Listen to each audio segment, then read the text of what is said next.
We'll call the meeting to order at 7 o'clock. And this is the last meeting of our term. So the regular council agenda for October. The regular council agenda for October 6, 2025 was accepted as presented. Who would like to make that motion? Councillor Dosman. All in favor? Motion carried. Okay. We'll get right into the CAO report, the status report. Is there anything you wanted to highlight there, Neil? No, so simply that we're continuing to work through the plan for the year. Council have any questions? Here to answer them. All right, any questions? Not seeing any. The capital plan status.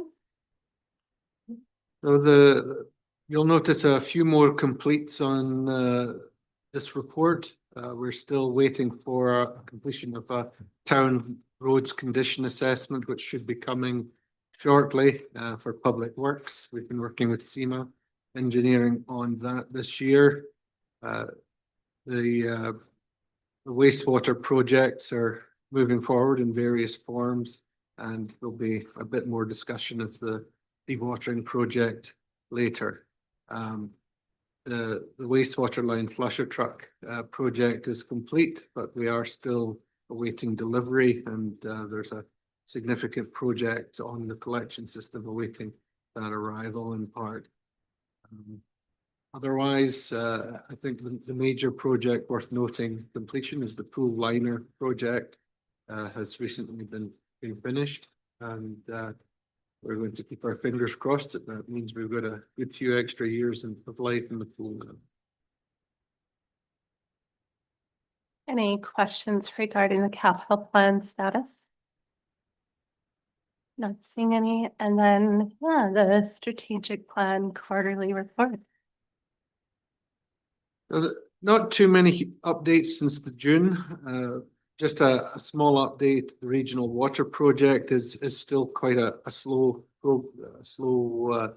process. We are still having key meetings, but there's some very consequential decisions and recommendations that will only happen after the municipal elections. There is a great deal of feasibility work to be addressed during the design detail phase. And no stakeholder should consider anything around this file a done deal at present. There's a lot of moving parts to this, and it's we're getting more clarity as time goes on, but it's a big file now. New priorities were added in April, and yeah, I've updated all the areas of the report, and if council have any questions, I'll do my best to answer them. Does anyone have any questions? Councillor Saab. Thank you, Mayor Hanley. Just as we end of the term, we know where we stand on a couple of things. The very first line on emergency service about the NAT medical clinic renewal, was that referring to the lease? Because their lease was expiring, did it get signed, re-signed? Yes, it has been extended for a period. Yes, and the EMS lease has also been extended and renewed with a significant increase for that lease. Thank you. A couple of things, if I could. Due to a former council members as we work through asset management, have we gotten that all computerized where you're tracking all this stuff yet? Or is it still in a binder at the workshop? Well, we don't really rely on a binder at the workshop anymore, although we do still come across fairly significant maps from time to time that are rather old. We have an Excel-based database, but we haven't got a fancy software platform, if that's what you're referring to at this point in time. We just have it in a digital record format in Excel files. Or anything you'd like to add on that? The only thing, I think it was Orsk a couple years ago had talked about moving or coming with an asset management add-on, but that never materialized. So yeah, like Neil said, it's all done just through Excel-based spreadsheets. Or maybe not as far along as we want, but it's one of those things where we don't have the resources or the time necessary. I have inquired at Orsk about that when they were meeting the last of it. The comment here, continue council liaison with community and service groups. Where some relationships are stronger than others. Is there any advice from officials how we get everybody strong on that? Is there anything from administration that you're seeing, what could we do better between them, us and them? I would say the council liaison, and this is just my opinion, the council liaison role is very important. It gives them a point person, but I think it works at its best when administration are brought in for key meeting. When there is a question regarding the municipality's role or support of something. Sometimes administration are maybe left out a little too long with these discussions when they're in an informal stage. So it's just making sure everyone's brought along at the same pace. And Councillor Sapal, just to add to that as well, I also consider it a councillor responsibility that if you're a liaison, it's your responsibility to build that relationship Right. and bring information back. It's not that you have to attend to every single meeting they have, but you have to have the finger on the pulse on what these groups are working on, or they need to know that you're the point of contact, that if they're thinking about a project or considering anything to do with town, that you're the point person and when to bring administration in, and at what stage. Of course, it just might be something that needs to be reiterated with new council members after election, how that should work to the best benefit. Yeah, 100%.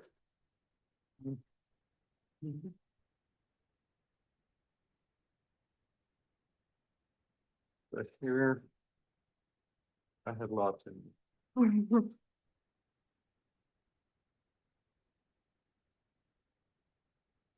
No, that'll be it. Thank you. You're good? I'm good. All right, any other questions? Not seeing any. The financial variance report there, Clayton, thank you for this. Yeah, so typically I provide this to you guys a couple times a year. I haven't done that this year, so being this is your last meeting of the existing term, I wanted to update you guys on where things are at. For the most part, a pretty typical year. We're always going to see minor variances throughout. I won't go into great detail here, but I think the best page is just the overall statement of operations. You can see there, in terms of revenue, we've collected nearly all of what we budgeted already, and that's mostly because the property taxes are collected by June 30th. But in terms of user fees, so utility fees, we've collected about 80%, and that includes lot sales as well. And then investment income has been strong for us again this year. So yeah, all good on that end. Expenditures, the total there, we're at 74% to the end of August, so that's pretty much bang on. The only thing I wanted to highlight for you was the wastewater budget. Obviously, flood removal has been a major issue here. And this year, we had budgeted we had rented a centrifuge to keep those costs down. And at the beginning of the year, the plan was to have the dewatering project in place probably by now. Unfortunately, due to a number of issues, that's not the case. We have the equipment, but it hasn't been installed. We're gonna end up having to rent the centrifuge for the remainder of the year.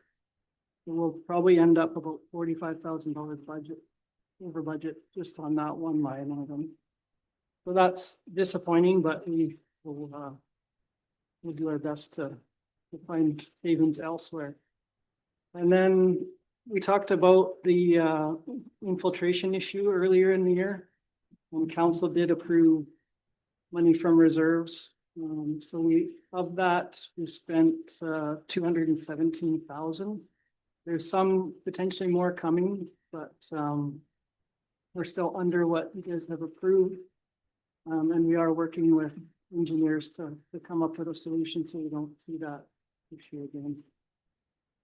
But outside of that, really a pretty normal year. And if you guys have questions, I'd be happy to answer. All right, Councillor Miller. Do we have what we need from our consulting people or from our operations people? Do we have everything that we need for the centrifuge in terms of specs, documents, whatever? Like, are we ready to install this stuff, or are we waiting for anybody or anything? We're just at that point now where we're awarding the work for installation. The engineers got that stuff together just in recent weeks. And, it is moving forward. It's not on schedule by a long shot, but we are moving forward, and we are looking at some inflationary adjustments as well with that project. However, we will just have to deal with those as the equipment all purchased. And it's simply inflation around what needs to be done. Without calling anybody or any issue out, inflation is one thing, but as a result of the delays, are we facing increased costs just because of delays? Related to the temporary centrifuge, yeah. Yeah. Yeah. And that's $45,000. What we budgeted that. Yeah, that's what we're, based on what we pay monthly, like we'll probably have to rent it for the remainder of the year. And so based on our initial $160,000 budget, we're gonna finish probably at $210,000. What's the ETA for installation completion? And no, wrong question. What's the ETA for this equipment to be up and running? Without having the operations manager here, I'd hesitant. It'll be the new year anyway. Okay. Yeah. So the 45,000 may not be enough then? No, that'll be for this year. That's what will be. And then as we move into 2026, we'll work with our engineers to determine a timeline for when the new equipment will be installed and how long we'll have to rent that centrifuge for. Anytime I hear about engineering delays, it makes me wonder whether there's any obsolescence occurring because of a delay. Is that at play here, or possibly not? No. Shouldn't ask questions like that. No. I think the general view of administration and managers is that this project should have moved along faster than it has. Okay. All right, fair enough. Thank you. Any other questions, Councillor Mitchell? Yeah, just so for clarity, so the delays are engineering delays? Wait, so when we engage the engineers, they're not stipulations in the contract that it's timeframes? This is multiple times we've done contracts where things are delayed and there's no repercussion to the people providing the service. Whether it's Rink, whether it's the AV system, we let people slide. I'm trying to figure out why. So for clarity, was this something that they should have been done sooner? Or was there unforeseen, whether the equipment didn't show up? Trying to get an idea of why we have projects that get delayed, we just take it without Mm. getting you liable, but I would say we have no complaints about the suppliers of the equipment. Okay. I can- Everything was arrived on time and as priced. Any other questions? Yes. Think- Just to note, due to that, we're not at the point where we've had to borrow our portion of the money, so we haven't, there's some savings there for 2025. Okay. Little glimmer. Okay, no other questions regarding the variance report? All right, we'll go to accounts payable reports. Are there any questions? Anything you wanted to highlight from the accounts payable? Just looking here.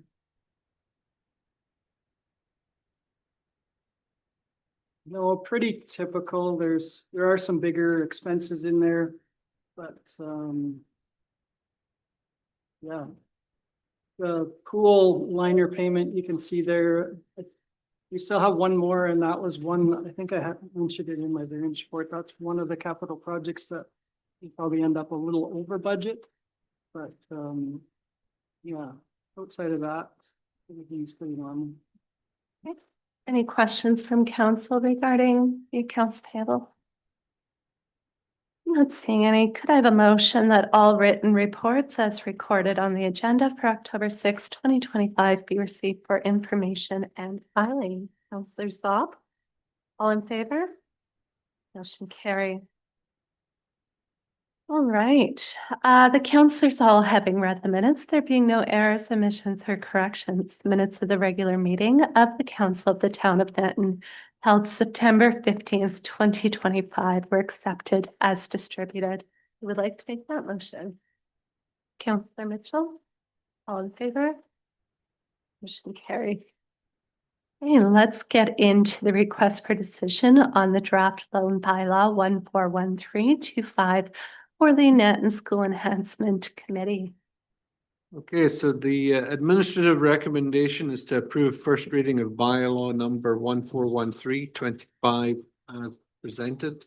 The purpose is that we are requesting council pass first reading of the attached loan bylaw. In December 2023, the Nanton School Enhancement Committee presented to council on its desire to fundraise for enhancements to the new build AV Daily School, which at the time had received design funding from the province, and the following resolution was passed. The CAO communicate to the Nanton School Enhancement Committee, Nanton Futures Foundation, and Livingston Range School Division Council's intent to consider a loan and or borrowing bylaws in early 2024 to lend up to 690,000 to the Nanton Futures Foundation for the purpose of underwriting community fundraising efforts for enhancements to the new build of AV Daily School. Since then, the committee received approval from LRSD to fundraise, and the province has approved construction funding for both schools. Part of the committee's approval to fundraise, though, was that they have a guarantor, which they asked of the town. Administration investigated and sought legal advice on the subject and prepared a loan bylaw at that time. The intent was if the committee was unable to fundraise the amount required, the town would loan them up to a certain amount of money to ensure the cost of the enhancements are covered. Construction is now underway, and the amount required for the enhanced learning commons is now officially known. The committee, however, is no longer working with Futures Foundation, and so bylaw 1383/24 that received first reading before is no longer required. Administration has prepared that new bylaw for the loan, which is attached for consideration now. The loan as before it includes all MGA requirements and outlines that the town will utilise reserves for the loan should it be required. This has been done as the town does have the required reserves. We can always decide to change this and borrow the money or a portion if desired or required in the future. If that happened, we'd have to put a borrowing bylaw in place. As per section 2653 of the MGA, the loan bylaw requires advertising So after first reading, administration would advertise appropriately for 2 weeks and then bring back for second and third reading. Livingston Range School Division Office has advised that the funds required will be divided into 3 payments payable to LRSD as follows. Initial financial contribution, 138,000, second, 138,000, third, 414,000, 10 days after requested by the province in each case. We do not know when the province will request these resources, but we do know that the committee has already raised the impressive sum of $215,000, and they're currently planning for another large fundraiser to be held November 1st. Based on this information, the committee should be able to cover the first and second payments, but this will greatly depend on the province's timing. The money that has already been raised by the committee has been factored into the loan bylaw, meaning the amount the town could potentially loan is much lower. And this also means that the amount that will count against the town's overall borrowing capacity will be less. However, as I've pointed out when this was discussed before, council shouldn't discount the small degree of financial risk associated that the committee may not fundraise the entire amount, and yes, the town will be carrying the can for whatever balances is remaining at that point in time. But we certainly wish the group well, and they've done extremely well thus far. All right, thank you, Neil. Councillor Desmond, you want to start us off? Would love to. So the amount is now officially known as $690,000. The back and forth that we went through to get to the $690,000 was ridiculous. You know, we had 1.2 million, and we had 400,000, and now we're at 690,000 officially.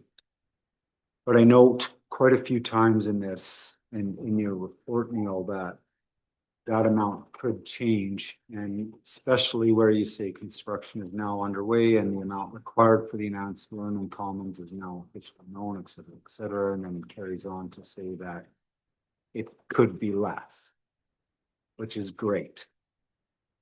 My concern is it could be more.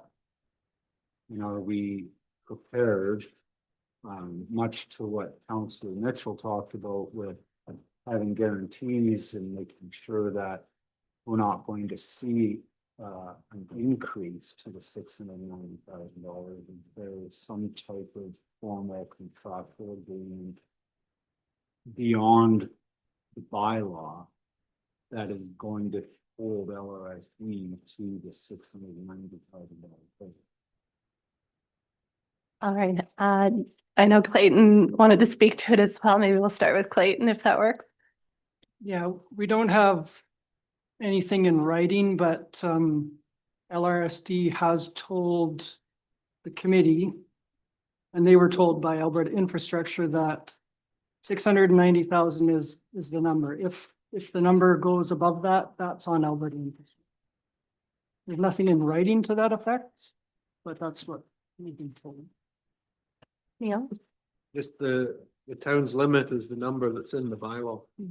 Without council amending that bylaw or redoing that process, that once that's adopted, that's as far as the municipality can and will go. Councillor Desmond? So I'm going to be quite frank, as I usually am, but I could really care less what LRSD says about, you know, we promise it won't go. We've heard it, and I don't believe it. And until there's a contract that's signed that states we are up to the maximum of $690,000, anything over and above that, LRSD is going to be responsible for, then I'm not going to believe it. The challenge with that and having it in a bylaw as well is it's not to say that council could, they have every right to amend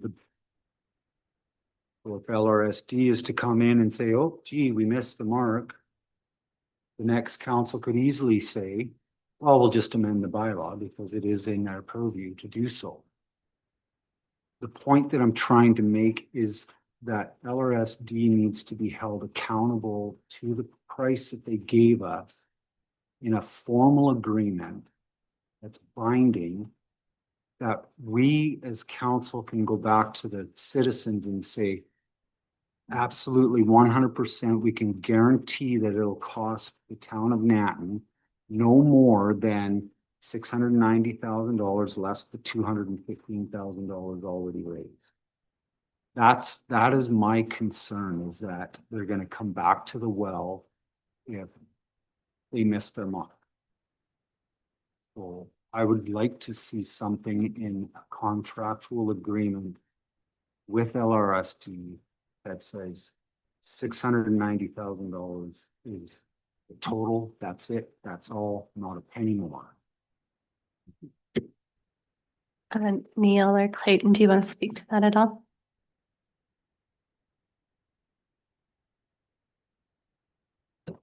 We can certainly go back to LRSD and ask what they can provide. I don't know what they can or cannot provide in terms of something in writing or contractual agreement. I don't know at this point. Okay. Councillor Miller? I think Councillor Zappa is on the board. Oh, sorry, Councillor Zoff. It's your red shirt. I couldn't see the red light against it. Perfect. So I keep hearing the 690 said a few times. But the bylaw says 475. Why? The 690, Because they've already raised 215,000. so, right, so. So the total project cost is 690, but they've already raised 215. So Right. we don't need to. Yeah, so we're not on the hook for 690 in any way. I don't know why that number keeps coming up in the conversation here, other than that's what they started out.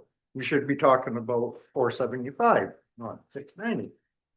Which by all accounts we are, and that's how the bylaw is I've structured. hardly heard 475 mentioned. Councillor Miller?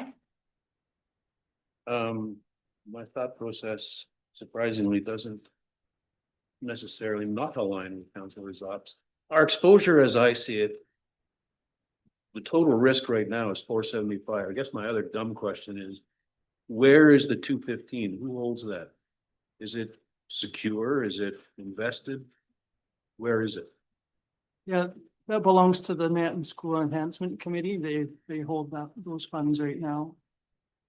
Do we have anything that says, here it is? Do we have a bank statement, or I don't know, that's not my thing, but do we have anything that suggests that they actually have that money? Which then would limit our risk to 475. Right? The treasurer anywhere nearby or? We've got too many lights on, Clayton. Yeah, the committee could certainly provide a bank statement or a financial statement of position showing that they definitely have that available. Could that be attached to this bylaw? It wouldn't need to be. It wouldn't need to be attached to the bylaw. It would be part of the information. Make a decision regarding the bylaw, right? Yeah, I understand that. I wouldn't want anybody to think that our exposure is still 690,000. I think that's what everybody here is saying, just in a different way. All right. Neil, do No, you want to the- speak to this, please? The only number that council is committed to is the one that's in the adopted. No other figure applies. I may. So the purpose, 2.1, the town of Nanton will lend the Nanton School Enhancement Committee up to $475,000 for the purpose of covering any shortfall fundraising for the project. And whereas, so if you read the whereas, it says they've already raised 215,000. So the information is already in the bylaw. This is what we're we are basing our bylaw off of, based off of the information provided by the Net and School Enhancement Committee. Okay, well, if everybody is satisfied that that's our maximum exposure is the 475, that's what it says here. If we know that the 215 is somewhere secure and everybody's comfortable with that, I can support this. All right, Councillor Desmond. So the total overall exposure is $690,000, if I could clarify for Councillor Zoc.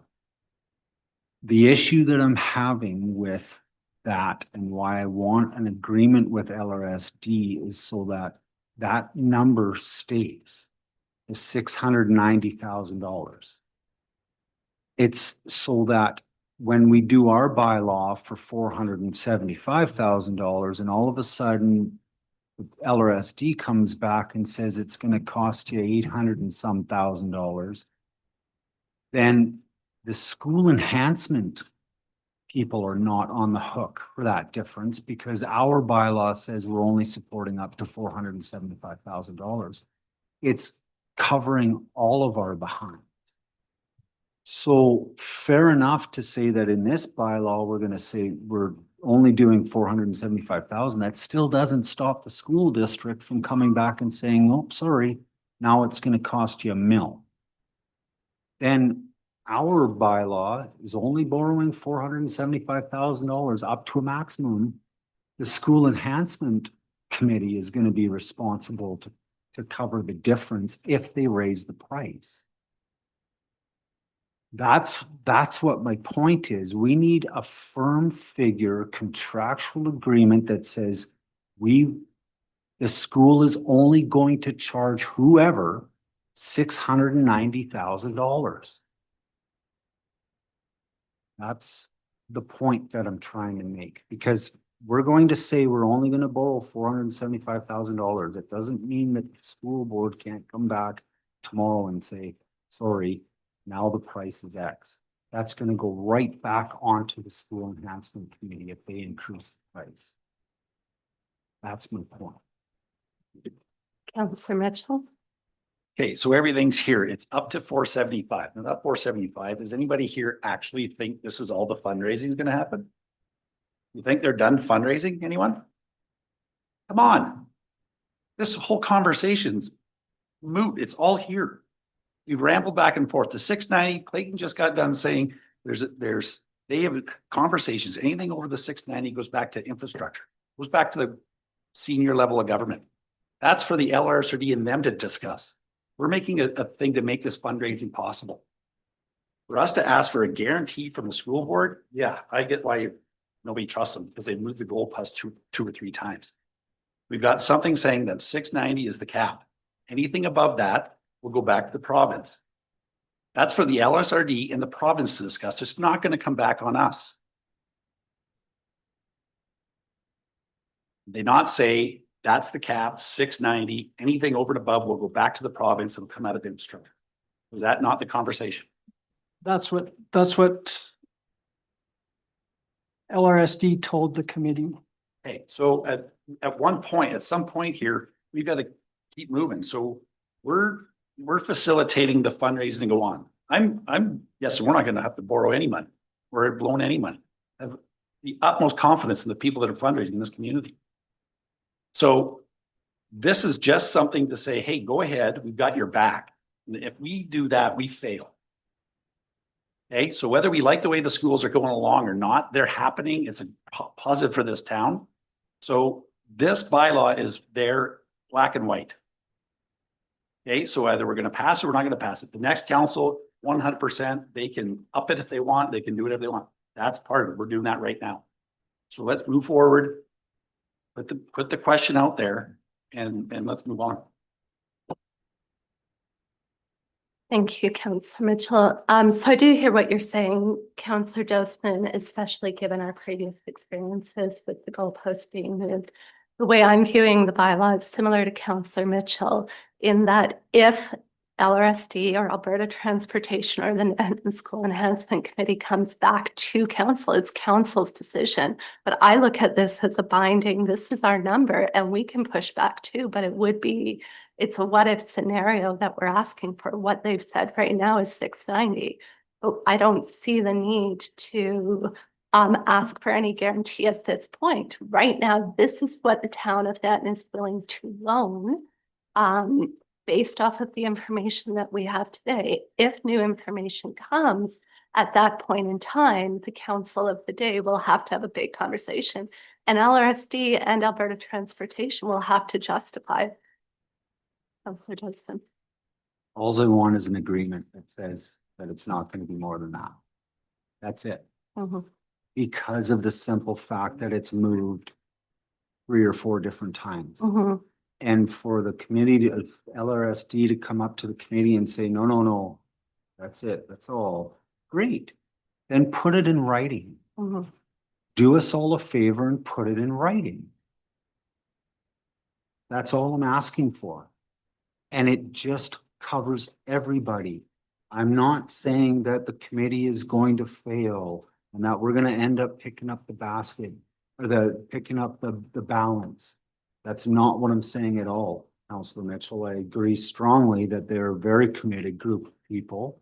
And I'm very hopeful that we won't have to pitch a penny in.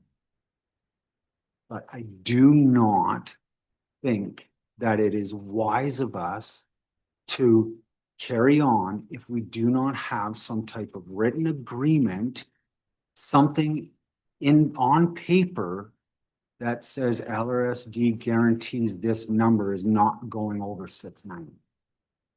That's all I'm saying. Mhm. And simply because the post has moved so many times on this exact thing. It's just protecting everyone. Anyone else have councillors off? Just on that. The agreement is between us and the school enhancement committee. It isn't with the school board. So why would the school board want to get in the middle of this agreement between us and the school enhancement? I can see their legal department having a bit of a issue with it. Like, they're the third party. The 690 is an agreement between the enhancement committee and the school board. We're a third party in that. Well, why would they owe us anything?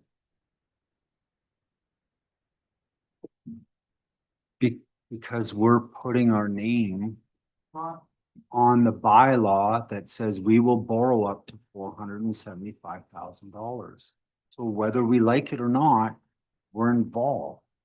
We're creating a borrowing bylaw for the money in case the committee for some reason doesn't come up with the money.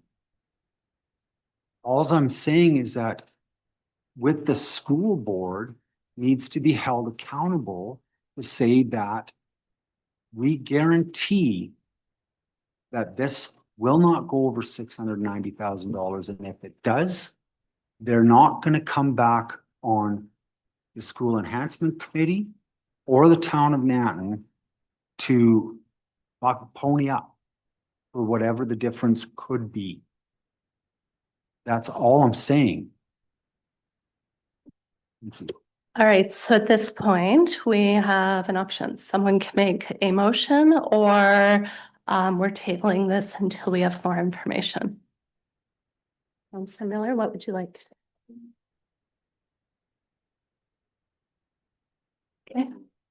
All right, so the request for decision is approved, and it is its first reading of the proposed loan rate bylaw, which would still allow us time to get information from LRSD before we move to second and third. Okay, so Councillor Miller's made that motion. All in favor? Motion approved.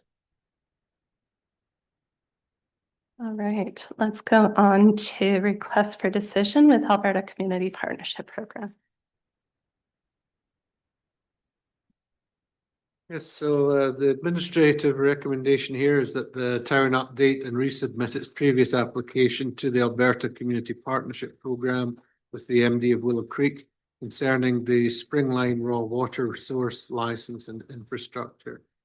The submission to the above program was unsuccessful in 2024, but the issues around the future of the Springline remain of critical importance to the rural user group and the town.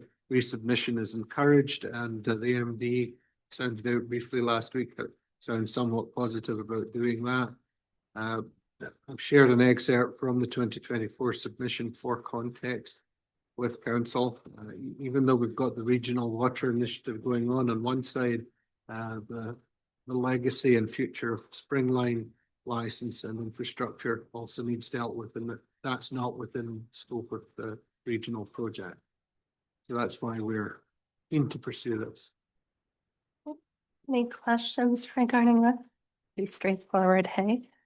Okay, who would like to make the motion? Move to direct the Chief Administrative Officer to update and resubmit its previous application to the Alberta Community Partnership Program with the Municipal District of Willow Creek concerning the Springline Raw Water Source License and Infrastructure. Councillor Dozeman, all in favor? Motion carries. All right, item 5.3, the request for decision on electoral assistance from Paul Thurland. I had a request to have assistance at home for ballot for the election for somebody who was having surgery and would not be able to make it to one of the voting stations. So in order to do that, I need council to provide a resolution to allow that to happen. I do have enough DROs to be able to have it occur at 1 o'clock on October 20th during the election after they have lunch, and we can send 2 DROs over there to collect the vote. Any questions? Councillor Miller? Sorry, when you say over there, is that Silver Willow? No, No? it's a person's house. I did hear rumor today. Unfortunately, that there were people that were upset that there was not an institutional vote at Silver Willow, but I never heard about that from Silver Willow directly. I actually spoke with Silver Willow directly when talking about the advanced vote, and we had talked about having the advanced vote in Silver Willow Lodge, but due to an outbreak possibly happening there, everybody doing the advanced vote would have to wear masks. So it was decided to do it at the Cozy Corner. So I was a little disappointed today to hear that rumor, but it didn't come from Silver Willow directly. So I'm hoping that Silver Willow is okay with that. If not, I could probably put them into this vote if I hear of somebody that is not able to make it. Wouldn't it be prudent for us to do that? To make sure that those people are heard? I can't do that though without somebody making a request. It was just a rumor I heard today. Oh, we don't act on rumors, do we? No. Understood, okay. All right, the council pursuant to section 7(9) of the Local Authorities Election Act provide for attendance the 2 deputy returning officers at the residence of eligible electors unable to attend a voting station due to physical disability with attendance to occur on Monday, October 20th, beginning at 1 p.m. during the hours of the general election. Who would like to make that motion? Councillor Zopp, question? Another question, thank you. Apologies, it's the red shirt. So it's Monday, if we pass this, Wednesday, you get a second call. You gotta come back to us, or should we reword this somehow? No, I would still be able to manage it at 1 o'clock. If there's more than one request? Yep. It does say plural in the resolution as well, so electors. So it does leave that open for you. Perfect. All right, no more questions. Who would like to make the motion? Councillor Mitchell, all in favor? Motion carries.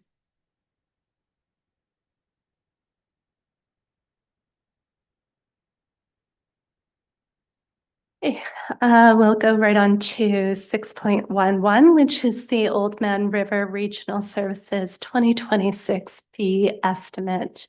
This is for information, and they've got a lot happening over there at the Old Man River Regional, and looks like another pretty big budget increase anticipated this year, Councillor Zot.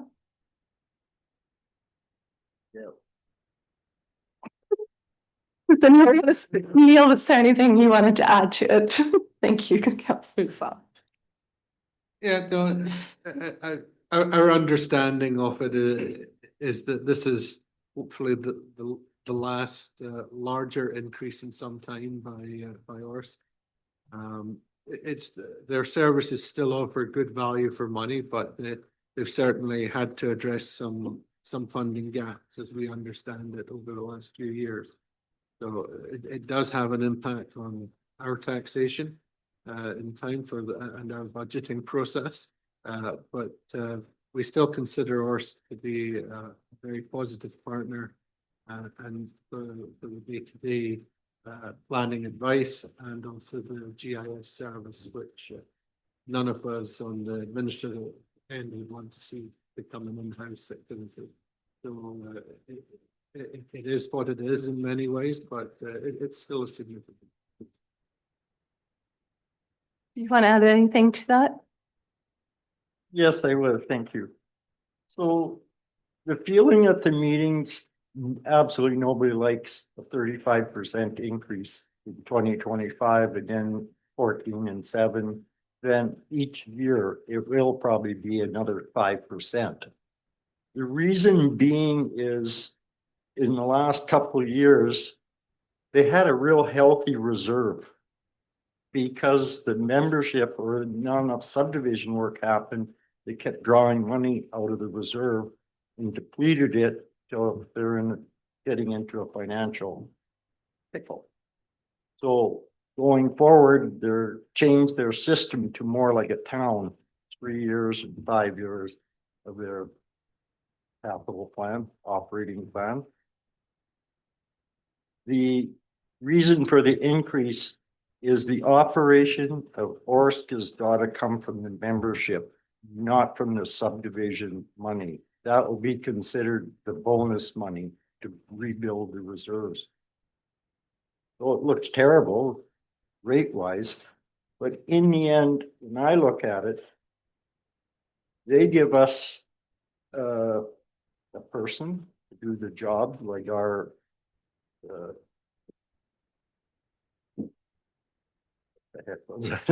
like our bylaws or our subdivision work. It's $85 an hour. If we're not a member of them, of ORSC, it's $200 an hour. That alone is makes sense to stay with this. I don't necessarily think we utilize everything they offer or are going to offer. The town, like asset management coming up, so I still think it's a worthwhile way to go for our town. Thank you. Yep. Councillor Desmond. Is there another option?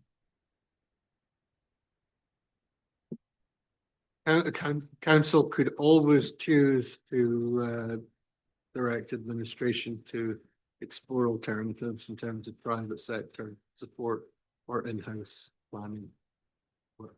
That's always there as an option, but it would probably still be considerably more expensive than what we pay for it. So not knowing, I mean, it doesn't really sit well with me. The fact is that we've seen a 30% increase over 2 years, which has been quite a shocker to the system. And we don't really have any recourse to say, well, you know, we shopped around a little bit and ORSC is still the best option for us. And without knowing that, without actually going out to market for it, then, I mean, how do we know that we're getting the best value for dollar, the best everything that we're doing? And especially if we're going to look at consistent increases, which get it, it costs to do business and those costs should be covered. However, we don't know what we don't know. And for us to say, you know, it's good value for the money and they do this for us, not for us and everything else for us. I still don't, I don't feel comfortable with having to justify these significant increases over the last year. And again, to say, but we're good, it'll only be 5% next year until it isn't. So if there's another option out there, I would like to research it and see if we are in fact getting value for dollar. And I think it's up to every municipality to kick some tires. And ORSC's money mismanagement is now becoming our issue. And because they were drawing from reserves where money wasn't properly flowing into and everything else, now again, we're the ones that are picking up the tab. So there's another option out there. I'd be interested to see what it is. Thank you. Thank you for that, Councillor Desmond. What is our contract with them? What is our obligations? What are our options to put it out to tender and look at other options? We would have to bring that back to council.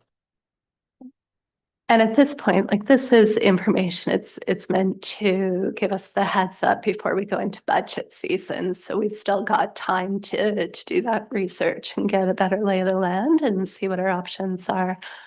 So I suppose we'll leave that for another council, I suppose. But thank you for bringing that up, Councillor Desmond. Any other questions? The last item, we received a letter from Alberta Transportation and they will be doing a traffic study in the summer months. They're on 20th streets of 2026. So that's encouraging. It was moved at 7:51 to hold closed confidential session pursuant to section 1972 of the Municipal Government Act, RSA 2000, Chapter M26 and the Access to Information Act, ATIA, as follows: the Net and Infrastructure ATIA Section 26, disclosure harmful to intergovernmental relations, and Section 29, advice from officials. Who'd like to make a motion to go into close? Councillor